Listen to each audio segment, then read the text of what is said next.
avant de reparler du climat ou de la biodiversité, on va reparler d'agriculture et d'alimentation, puisque Marion Guilloux doit nous quitter assez rapidement. Alors, est-ce qu'il y a des questions? Est-ce que les micros sont prêts déjà? Est-ce qu'ils sont là? Oui, voilà.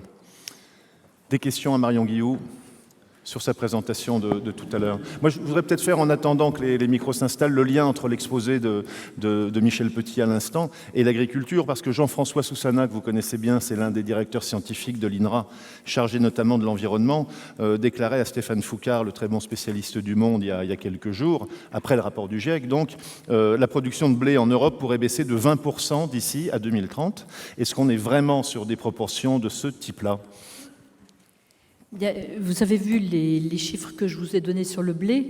De fait, bon, d'ici 2030, ça dépend un peu de ce qu'on aura fait. Hein. Comme nous le disait Monsieur Petit, peut-être qu'on aura un peu atténué ce qui cause les changements climatiques. Mais quoi qu'il arrive, si nous n'adaptons pas les cultures, nous savons que les rendements diminueront. Donc la question n'est pas moins 30%, c'est que faire pour adapter les cultures pour que nous n'ayons pas moins 30%, puisque de toute façon, l'augmentation de population et les changements de modèles alimentaires, on ne sait pas très bien si les gens mangeront 4000 kilocalories ou 3000, hein, ça dépend un peu du côté raisonnable des changements des régimes, mais disons que de toute façon, c'est entre 70 et 90% d'augmentation de production agricole qu'il faudra avoir d'ici 2050. Donc de toute façon, on doit augmenter la production agricole. Donc comment prendre des mesures d'adaptation pour que nous ne soyons pas victimes de ces diminutions de rendement? Moi, je poserai la question autrement. Si nous ne faisons rien, les rendements diminueront. Donc, que faire pour que nous adaptions les variétés, nous sélectionnons, nous faisions de l'agroécologie pour avoir une certaine résilience en conditions de changement climatique? Donc, pour moi, il faut inverser la proposition. Nous devrons augmenter les rendements pour satisfaire les besoins de l'humanité. Donc, quelles mesures, quelles innovations mettre en place pour cela? Et on a vu grâce à vous quelques pistes impossibles tout à l'heure. Une question là-bas et ici après. Oui, bonjour, Philippe Rosado. J'ai été président d'une AMAP, hein, d'un circuit direct, donc de l'agriculteur au consommateur.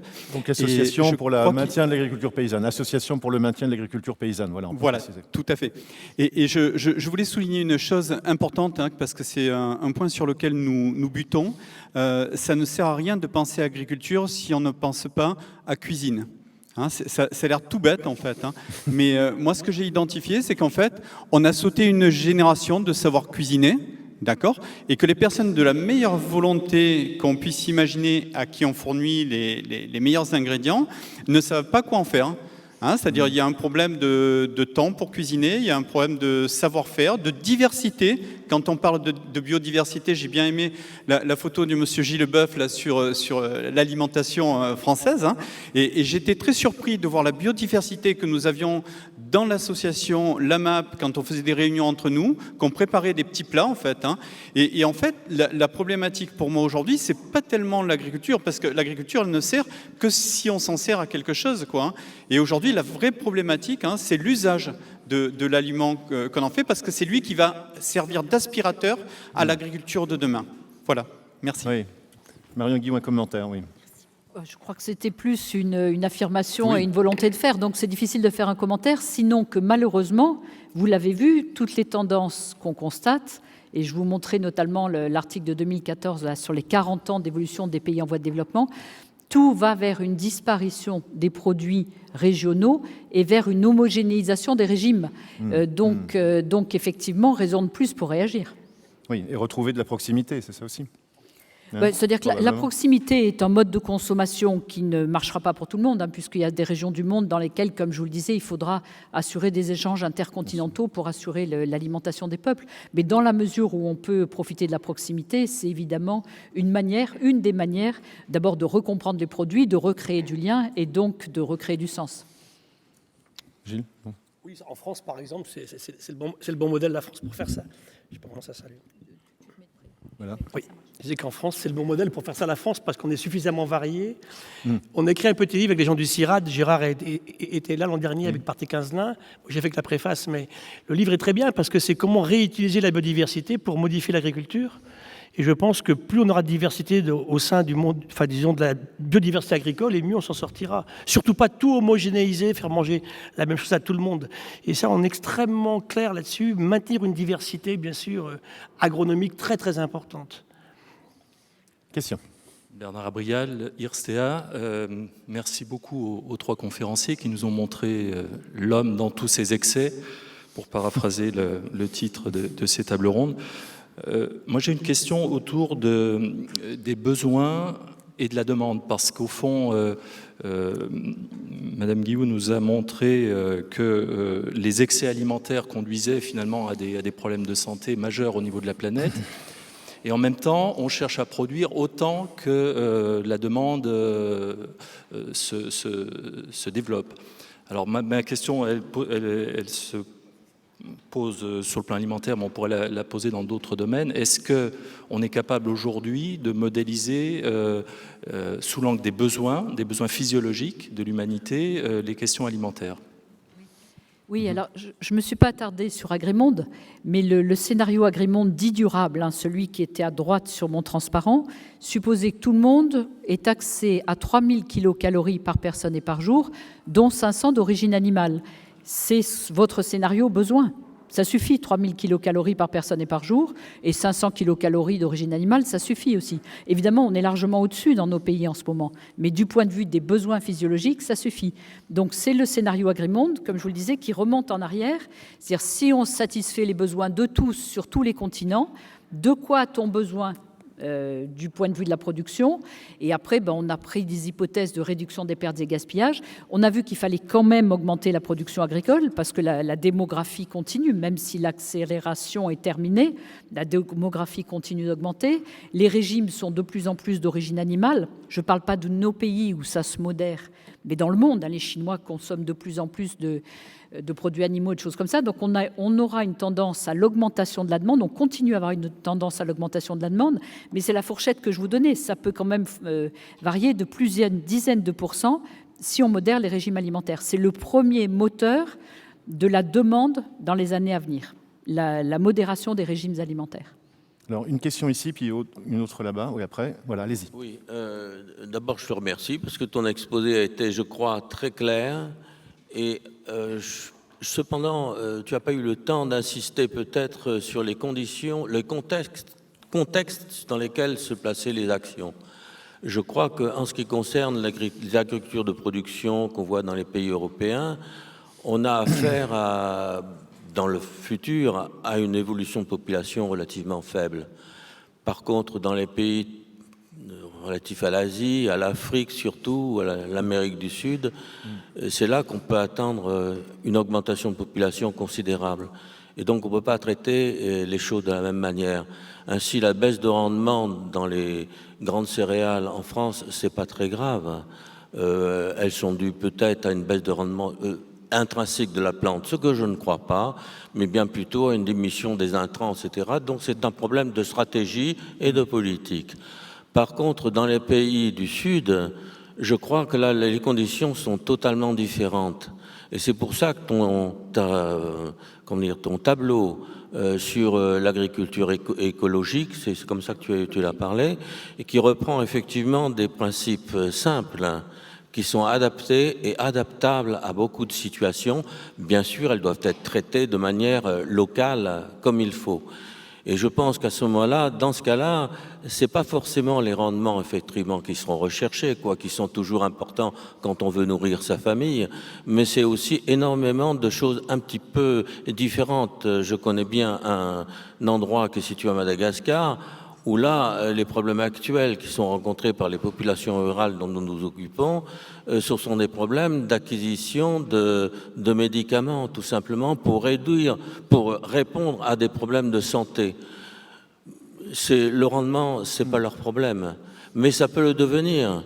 Et à ce moment-là, effectivement, c'est ce que tu montres très bien dans ton tableau, c'est un problème de diversité des techniques, prise en compte effectivement du contexte local. Donc je crois que c'est le contexte local qui est extrêmement important pour choisir le type d'agriculture. Merci beaucoup de ces remarques. Il y a une question là-bas, voilà. Puis après, on vous libère, Marion Guillou, bien sûr. Donc je suis Maurice Veloff, je représente l'association d'éducation à l'environnement Le Loup Batas, qui est à Pérols en Provence. Alors, je voudrais d'abord apporter un témoignage et après poser une question. Le témoignage, c'est que il ne faut pas être défaitiste, il y a des solutions, elles existent, elles sont déjà mises en pratique. C'est dommage qu'Edgar Morin ne soit pas là, parce que lui, il le dit depuis un moment. Il y a dans la société, en France ou ailleurs, déjà des tas d'expériences qui montrent qu'il y a des solutions face à l'érosion de la biodiversité et face au changement climatique. Donc je voudrais apporter deux exemples de solutions qui existent très rapidement. Au niveau du Loup Batas, depuis 2001, on ne fournit comme produits alimentaires que des produits frais, locaux, de saison, bio, et avec peu de viande, et on fait participer les enfants pendant les séjours éducatifs à la préparation des repas, et ça change tout, le fait qu'ils participent à la préparation des repas. Au niveau alimentaire aussi, au niveau des pays pauvres, je suis membre d'une association qui s'appelle Peuple Solidaire 05. Et cette association fait un travail remarquable au Burkina Faso, et avec une dimension complexe, c'est-à-dire avec une dimension systémique, c'est-à-dire qu'ils aident les habitants à construire des toilettes sèches. Et dans ces toilettes sèches, ils récupèrent l'urine, et cette urine est d'un côté le compost de l'autre, ils l'utilisent comme engrais, et ils obtiennent des rendements qui sont multipliés par 3 dans leur production agricole. Et on voit que les gens reprennent de la dignité, que les gens dans ce village ne vont plus à la capitale et commencent à reprendre confiance dans l'avenir. Et voilà. Et ça, c'est des témoignages pour montrer qu'il y a des solutions, qu'elles existent, mais que les médias en parlent très peu. Alors maintenant, la question que je voudrais poser à Gilles Boeuf et à Michel Petit, c'est que j'ai participé à des tas de réunions, le changement climatique, on en parle depuis, et l'érosion de la biodiversité depuis 20 ans, 30 ans, 40 ans. Au Conseil général des Bouches-du-Rhône, il y a 2 ou 3 ans, j'ai assisté à des réunions où on nous disait simplement il faut s'adapter au changement climatique. Il n'est plus question de lutter et de combattre le changement climatique, ça y est, c'est perdu, maintenant il faut s'adapter. Donc ça, moi, ça me révolte, parce qu'il faut quand même prendre le problème à bras-le-corps, et on va droit dans le mur. Est-ce que c'est simplement de se dire comment on va faire pour avoir un peu moins mal, ou est-ce qu'il ne faut pas prendre, comme vous l'avez dit, faire une véritable transition et changer de paradigme et changer de direction d'une manière ferme? Voilà. Moi, je veux bien répondre à cette question. Michel Petit et Gilles.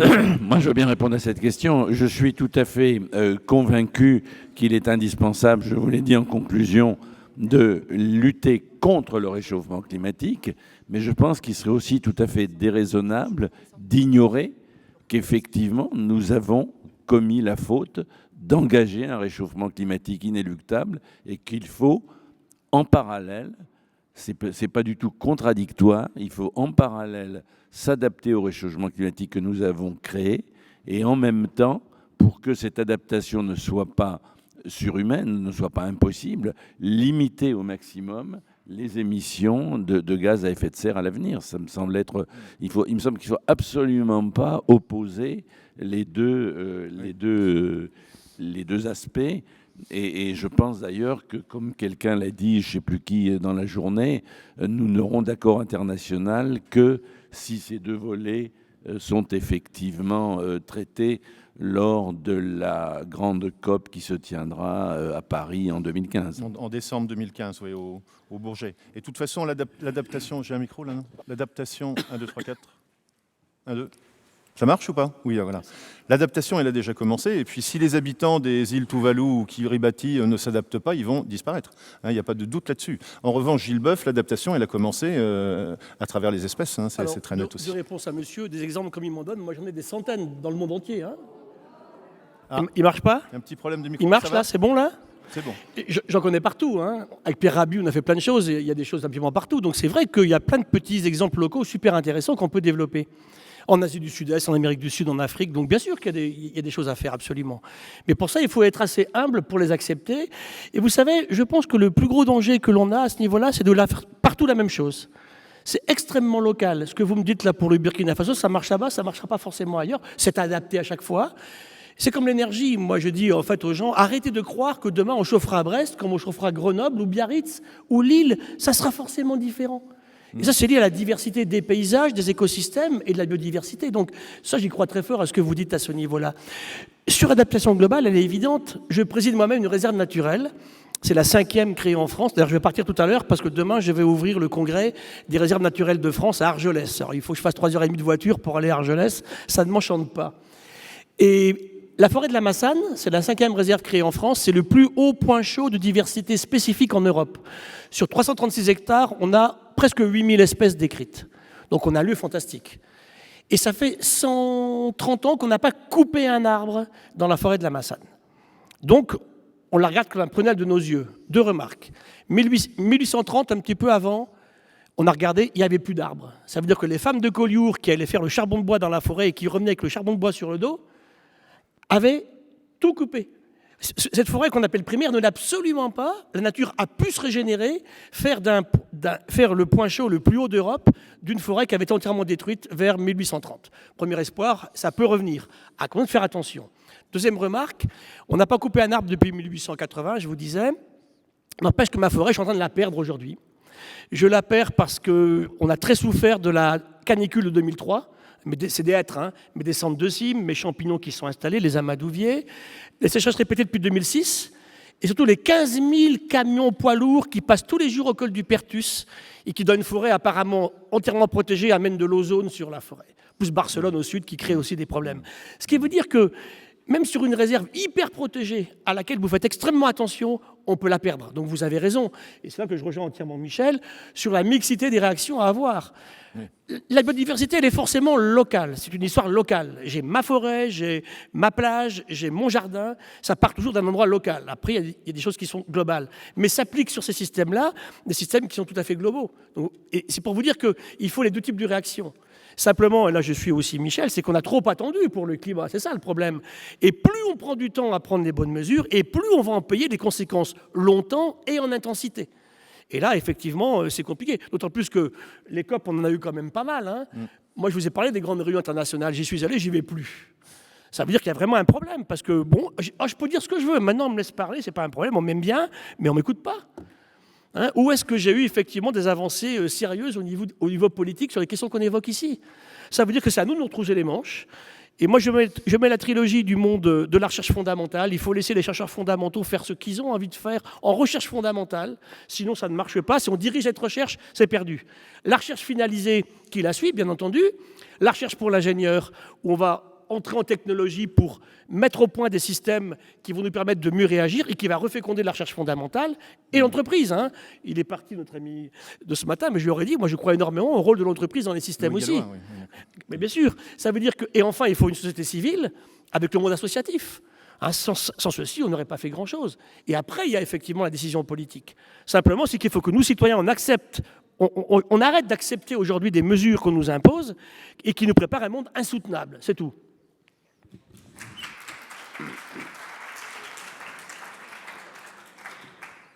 Oui, Madame. Annick de Guédroit, professeure émérite à Aix-Marseille Université. C'était une question à Madame Guillou, puisqu'elle est partie, je la transforme en remarque, si vous voulez bien. Elle se rapportait à cette diminution des rendements moyens dans le globe, et je dirais pour des raisons climatiques qu'il ne me semble absolument pas possible de traiter de la même façon à la fois l'hémisphère nord au nord du tropique du Cancer et la zone intertropicale où il y a sans doute la plus grande partie de la population. En effet, au nord du tropique, dans l'hémisphère nord, les températures se réchauffent en glissant vers le nord. C'est-à-dire que les aires potentielles des cultures, elles aussi, glissent vers le nord. Donc, si en France, le rendement moyen du blé diminue, en revanche, mettons au nord de la France et en Belgique, il va augmenter et il va dépasser vers le nord les limites précédentes d'extension de la culture du blé. Or, on sait que les cultures sont extrêmement ont des possibilités de variation énormes dans le temps puisqu'elles sont faites à l'initiative des cultivateurs et qu'elles se replantent pratiquement chaque année. On parle de ce type de culture, ce qui est évidemment pas du tout comparable avec les forêts. Donc, si en France, c'est exact, le rendement du blé diminue, eh bien, au nord de la France et au nord et en Belgique, et jusqu'à un niveau que j'ai complètement oublié, mais ça a été montré par l'INRA d'Avignon, il y a à ce moment-là des augmentations. Donc, il n'y a pas en soi, au niveau de l'hémisphère nord, au nord du tropique de Cancer, de diminution systématique des rendements, sauf si on est dans des problèmes purement locaux. Il faut voir le problème général. Là, il y a à mettre ceci, évidemment, en balance si on le met avec des modifications des espèces. Ça, c'est autre chose. Hein. En revanche, dans la zone intertropicale, la situation est extrêmement différente puisqu'on n'a pas du tout le même changement de température. Et là, à ce moment-là, c'est le problème des ressources en eau qui se pose. Oui, évidemment. Gilles, un commentaire? Oui, là, ça va être la pluie. Hein. Et puis en plus des paradoxes incroyables qui sont liés aux activités humaines. Vous avez des zones dans le Sahel où il n'a jamais aussi peu plu, et ils n'ont jamais eu autant d'inondations. Hein, ça, c'est des questions qui sont absolument terribles aujourd'hui à gérer, parce que les sols, effectivement, on les a totalement dégradés. De toute façon, le changement climatique, on a tort d'imaginer que c'est qu'un problème de température. Hein. C'est pas que ça. Hein, moi, je vois mes poissons qui filent vers le nord, dans l'hémisphère nord, hein, qui rentrent de Golfe de Guinée en Méditerranée, qui après vont se coincer en mer Adriatique. Je ne sais pas comment vont faire les poissons de Méditerranée, parce qu'ils vont aller vers le nord comme les autres, mais ils ne trouvent pas la sortie en Méditerranée. Hein. Donc on voit les espèces qui commencent à s'accumuler entre l'Italie et l'ex-Yougoslavie. Hein. Aujourd'hui, c'est la Croatie et puis la Slovénie. Et puis ils ne trouvent pas la sortie. Et aujourd'hui, on assiste par exemple à des pêcheurs qui nous disent « Je n'ai jamais vu autant de lançons ». Simplement, ils ne sont pas où ils étaient là auparavant. Ils sont en Écosse et on trouve les derniers lançons qui sont là. Ils ne pourront pas aller plus vers le nord. Et ça va très vite, un poisson, ça peut migrer très vite. Donc imaginez que c'est uniquement une question de température et de déplacement, ça peut être beaucoup plus complexe que ça. Mais sur le fond, vous avez tout à fait raison, bien sûr. Hein. Faut voir l'hémisphère sud aussi, ça marche de l'autre côté aussi. Hein. Moi, je voudrais peut-être simplement ajouter une chose, c'est que je crois que c'est tout à fait exact que ce sont les régions tropicales où le problème du changement climatique, de la productivité agricole sera le plus sérieux, et qu'effectivement, la dimension que j'ai pas eu le temps de développer des pluies est effectivement tout à fait essentielle. Et malheureusement, les modélisations montrent qu'il y a une sorte d'accroissement de la machine climatique qui fait que les régions très arrosées le seront encore plus, et que les régions qui déjà sont en déficit vont connaître des déficits encore plus importants.